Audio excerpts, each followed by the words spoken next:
이어서 바른 시각으로 보는 바른경제 한남대 글로벌 IT 경영학과 강신철 교수와 함께하겠습니다. 오늘은 전화로 만나 뵙겠습니다. 교수님 안녕하십니까?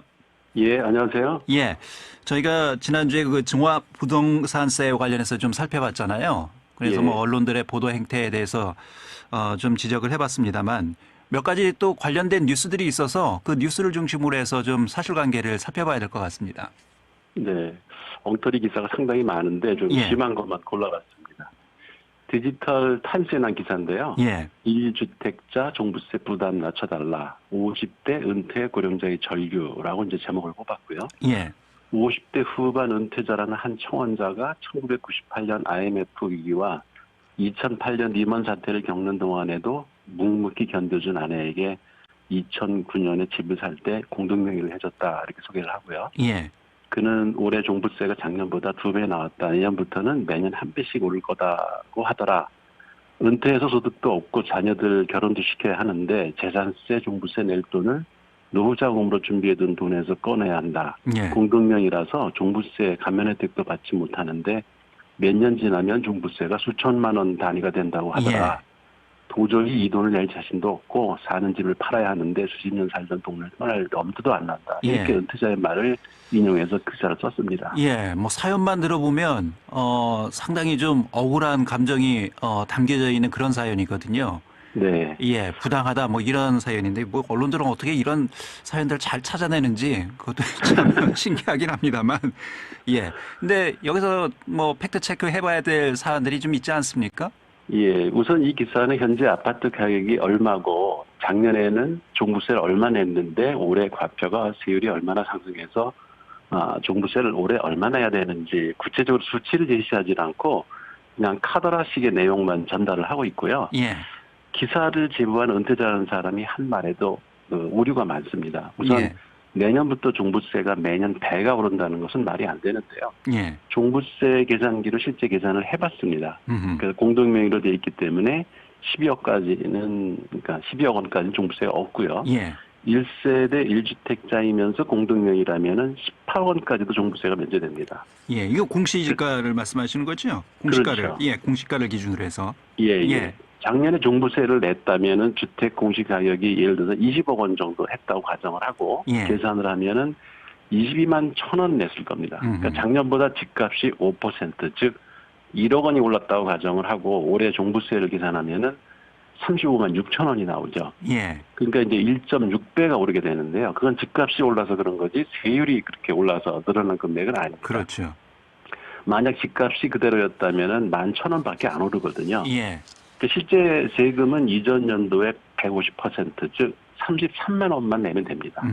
근데 내년에 또 5%가 오른다고 가정을 하고 2021년에는 종부세가 계산상으로는 14만 5천 원이 나오는데 실제로는 50만 원만 내면 됩니다. 예, 그러니까 이전 연도 낸 세금의 1.5배만 내도록 법에 규정이 돼 있어요. 게다가 이제 3년간 공정시장 가격 비율이 5% 증가를 하기 때문에 거기다 이제 주택 가격마저 5%가 오르면은 종부세는 조금씩 매년 뭐 거의 뭐 2배 가까이 오를 수도 있겠죠. 그렇지만 예, 매년 5% 집값이 오를 리도 없고 또 4년 후에는 공정시장 가격 비율이 100%가 됐기 때문에 그 이후부터는 집값 상승분만 추가하면 되지 예, 종부세가 2배씩 오르는 일은 없습니다. 예, 그땐 주택 가격이 떨어지면 오히려 세금이 떨어질 수도 있죠. 예. 여러 가지로 허점이 많은 기사예요. 그러니까. 네. 예.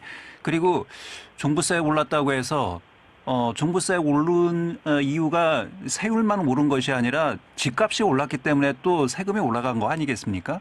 집값 그렇습니다. 오른 예. 얘기는 또 전혀 하질 않고요. 네. 예. 그리고 이 저 기사 중에서 공동명의라서 종부세 감면 혜택을 받지 못한다 이런 얘기가 있는데 이건 어떻습니까? 그 종부세를 실제 계산도 안 해보고 하는 말인데요. 예. 최대로 이제 연령 공제하고 장기 보유 공제를 받아도 공동명의를 하는 것보다는 유리하지가 않습니다. 위 기사에서 이제 예를 든 그 은퇴자의 경우에 작년에 종부세를 내던 사람이니까 주택 공시가격이 20억 원이라면 한 사람이 22만 1천 원을 냈을 것이니까 부부가 합쳐서 이제 44만 원을 내게 되겠죠. 근데 만약에 단독 명의로 한다면 70세 이상 최대 30% 연령 공제 받고 또 15년 이상 보유 최대 50% 공제 전체 합쳐서 80% 공제를 받아도 169만 4천 원을 내게 됩니다. 그러니까 공동명의로 했을 때보다 무려 125만 원을 더 내게 되는 건데요. 근데 지난주 국회 그 기획재정위 법안 소위에서 현행 1세대 1주택자에게 적용되는 고령자 세액공제와 장기보육 세액공제를 공동명의로 했을 경우에도 부부에게 적용하기로 합의를 했기 때문에 예. 이 법이 만약에 통과가 되면 내년부터는 이들 부부가 내는 종부세는 훨씬 줄어들 겁니다. 한마디로 위 기사에는 맞는 내용이 하나도 없습니다. 예, 뭐 감정에만 그냥 호소한 그런 네. 기사라고 볼 수 없을 정도의 여러 가지 팩트 체크가 안 된 기사다. 뭐 이런 말씀이시고요. 예. 예, 또 어떤 뉴스를 좀 살펴볼까요?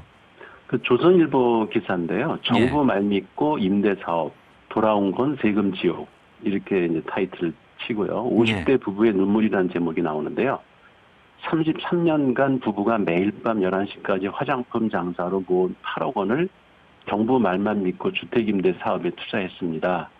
사업자 신고도 세금 납부도 모두 법대로 했습니다. 그런데 하루아침에 투기꾼이라며 연 5천만 원씩 종부세를 내라고 합니다. 구씨 부부는 시가총액이 8억 5천만 원에 불과한 다세대 오피스텔 8칸을 가지고 있다는 이유로 내년부터 해마다 5천만 원씩 종합부동산세를 내야 한다는 게 기사 내용입니다. 예. 이 기사도 좀 여러 가지 팩트 체크가 필요한 사안들이 좀 있을 것 같습니다. 예, 일단 종부세를 시가로 기준으로 하지 않고요. 공시가격 기준으로 하는 건 그렇죠. 뭐 상식적인 거고요. 예. 도대체 어떻게 계산했길래 시가 8억 5천만 원 주택의 종부세가 5천만 원이 나오는지 알 수가 없습니다. 예. 그러니까 공시가격이 따져보니까는 6억 7,660만 원 정도가 됩니다. 그래서 이걸 8채로 나눠서 실제 종부세 계산기 한번 입력을 해봤어요. 그랬더니 과세 표준이 이제 6,900만 원밖에 안 되기 때문에 6억 원 이제 공제하니까 종부세가 현재 41만 5천 원이 나옵니다. 이 41만 5천 원 나온다는 그 문구가 하나 있어요, 기사에. 그러니까 아마 계산을 해보긴 한 것 같아요. 기자가. 그리고 내년에는 이제 1.2% 세율이 적용되기 때문에 82만 8천 원이 됩니다. 근데 이게 어떻게 5천만 원이 됐죠? 그러니까요. 이 기자는 공제금액 6억 원 빼지 않고 전체 금액에다가 그러니까 시가에다가 최고세율을 곱한 것 같습니다. 그러니까 이 시가에다가 종부세 과표가 94원을 초과할 때 적용되는 그 6%를 곱해서 5천만 원이란 터무니없는 금액을 이제 산정한 것인데요. 내년에는 이제 이 사람들이 63만 원만 내면 되는데 종부세 5천만 원은 터무니없는 금액입니다. 그러니까 기사 내용에 맞는 말이 하나도 없습니다. 예. 아니 뭐 1, 200 올리는 것도 아니고 이게 지금 단위가 엄청나게 차이 나잖아요. 그러니까 820... 어느 정도 좀 해야 되는데 이건 좀 너무 심했습니다. 예, 그러니까요. 그리고 2025년이 되면 서울 32평 이상 모든 아파트가 종부세를 낸다. 뭐 이런 기사도 있지 않습니까? 예, 그 국회에서 나온 말인데요. 전직 그 통계청장을 했던 국민의힘의 그 유경준 의원이 내놓은 2018년부터 2030년 서울시 구별 공동주택 보유세 변화 분석 보고서라는 타이틀로 내놓은 말인데요. 최근 5년간 평균 가격 상승률이 이어지고 또 공시가격 현실화율이 정부 로드맵대로 추진된다는 걸 전제로 추정을 했는데 우선 주택가격 상승률이 최근 몇 년 사이 비정상적으로 급등한 것을 기준으로 미래를 추정하는 것은 좀 통계 상식에 어긋나고요. 그 KB국민은행 통계로 보면은 최근 3년간 매매가 변동 지수가 25.6%고 중위가격 변동률이 52.7%로 나옵니다. 그러니까 상당히 이상적인 거죠. 그러니까 어떤 값을 넣었는지 모르겠지만 최근 비정상적으로 서울 아파트 가격이 급등한 건 사실이고 그런 비정상적인 수치를 기준으로 미래를 추정하는 것은 통계 그 전문가라면 안 하는 일이거든요. 게다가 고령자 장기 보유 공제는 아예 고려도 하지 않았고요. 올해 전용 면적 85m² 이상 모든 아파트가 종부세 납부 대상인 자치구는 강남구와 서초구뿐입니다. 요 기사 밑에다가요. 뭐 서울 32평 이상 모든 아파트가 종부세를 2025년이 되면 낸다라는 기사 밑에다가 서울 아파트 값도 지금처럼 오른다. 이렇게 쓰면 어떨까요? 그러면 종부세 내는 것보다 아파트 값 오른다고 사람들이 더 좋아하지 않을까? 글쎄 말이에요. 그런 생각도 해봅니다. 그 1세대 1주택인 경우에 종부세를 내는 경우는 그리 많지 않은데 이 부분은 어떻습니까? 글쎄, 그러니까 전체 주택부 부동산세 세액의 82%가 다주택자가 부담하고 있는 거고요. 1세대 1주택자는 주택을 장기 보유하거나 고령자일 경우에 이제 최대 80%까지 세액 공제를 받기 때문에 서울시 강남구와 서초구 이외 다른 구에서 1주택 소유자들에게 종부세가 부과되는 경우는 아주 큰 대형 호아파트가 아니면 그리 많지 않습니다. 예. 그리고 이제 평균적으로 전국의 주택 가격이 오르면 앞으로 그 국민적 합의에 따라서 종부세 과표 기준 자체가 9억 원에서 더 오를 가능성도 있지 않겠습니까? 그러니까 최악의 경우를 가정해서 미래를 예측해서 시민들에게 미리 불안감을 조성하는 것은 선동 정치라고밖에 생각이 안 듭니다. 예. 2018년 기준 OECD 12개 국가의 부동산 보유 실효세율이 평균 0.37%인데 우리나라는 0.16%로 절반도 안 되거든요. 예. 캐나다, 영국, 프랑스, 일본 등은 0.5%가 훨씬 넘습니다. 재산이 많으면 세금을 많이 내는 것은 너무 당연합니다. 종부세 당당히 내고 비싼 집에 살든지 아니면 종부세 내기 싫으면 싼 집으로 이사 가면 될 건데 비싼 동네 좋은 집에 살면서 세금을 안 내려고 하면 예. 너무 욕심이 많은 거죠. 예. 세금 오른다고 탓하면서 뭐 집값 오르는 거에 대해서는 그렇게 그건 좋아하잖아요. 좋아하면서 이런 기사에는 전혀 써놓지는 않고 있고요. 예. 예. 1124 쓰시는 분인데요. 문자 주셨네요. 예를 들어주시니 종부세에 대한 이해가 쉽습니다. 무지한 시민들이 폭탄 세금 맞는 일이 없도록 도와야 할 것 같습니다. 예. 일반 서민들은 폭탄 맞을 일은 전혀 없을 것 같습니다. 총알도 없습니다. 예. 이 밖에도 이 사실 확인이 안 된 이런 기사들이 많이 있죠. 네. 그 밖에 기사 제목이 거의 삼류 심파소설급인 게 많은데요. 예. 몇 가지 예만 들어드리겠습니다. 정부 말 믿고 임대사업, 불황권 세금 지역, 50대 부부의 눈물 앞에 소개시켜드렸던 기사고요. 예. 집 한 채뿐인데 소득 없는 은퇴자는 어쩌라고 분노, 또 은퇴 1주택자들의 고민, 수십 년간 살아온 강남 아파트 떠나야 하나. 이거 고령자하고 장기로 이 집을 보유하고 있으면은 예. 세금을 많이 깎아주잖아요.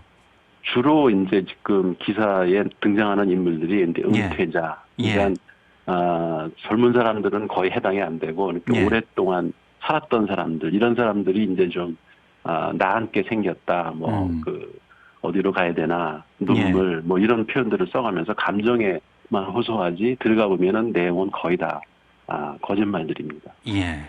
그러니까 보수 언론 기자들이 세법은 공부하지 않고 삼류 소설 쓰는 연습만 하나 봅니다. 제발 세법 좀 자세히 공부하고 예. 기사를 사실에 근거해서 썼으면 좋겠습니다. 예. 직접 공부 안 하고요. 전문가한테 물어봐도 될 텐데요. 그런 수고를 글쎄 말이에요. 잘 안 하죠. 예. 알겠습니다. 오늘 말씀 여기까지 듣겠습니다. 고맙습니다. 예, 고맙습니다. 예. 바른경제 종합부동산세 관련 가짜 뉴스들을 좀 중심으로 살펴봤습니다. 한남대 글로벌 IT 경영학과 강신철 교수였습니다. 대전, 세종, 충남